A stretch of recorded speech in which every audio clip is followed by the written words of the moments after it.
hatred of Caitlin Clark. It's rooted in racial identity. Welcome to Dear Fans. Is it fair when a rookie shatters over 60 WNBA records, only to have a Hall of Famer dismiss her as not dominating and suggest her team would make the playoffs without her? That's the reality Caitlin Clark is facing following Sheryl Swoopes' recent comments. Over the past week, I've taken a deep dive into every statement Sheryl Swoopes has made about Clark, and a troubling pattern has emerged.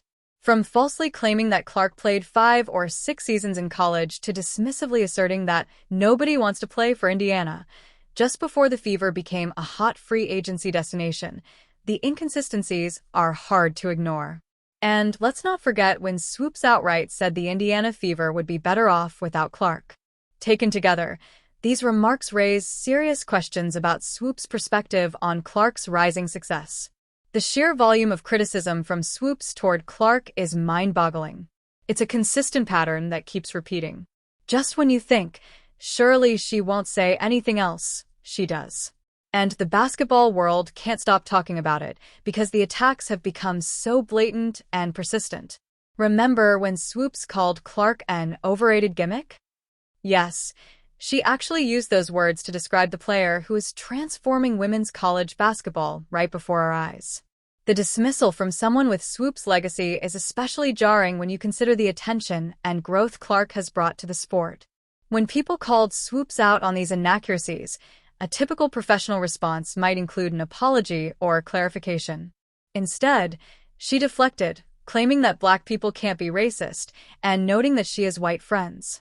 This kind of rhetoric, echoing familiar sports controversies where veterans feel threatened by rising stars, came just as Clark was revolutionizing the game and elevating its visibility like never before. The timing seems suspect.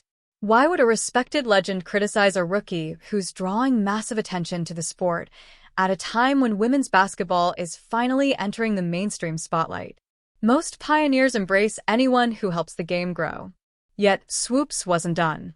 After Clark broke the all-time NCAA scoring record, Swoopes refused to acknowledge the historic achievement. Instead, she introduced a bizarre new standard, suggesting that a true scoring leader would need to meet some undefined, shifting criteria. Like this video and subscribe this channel. Thank you.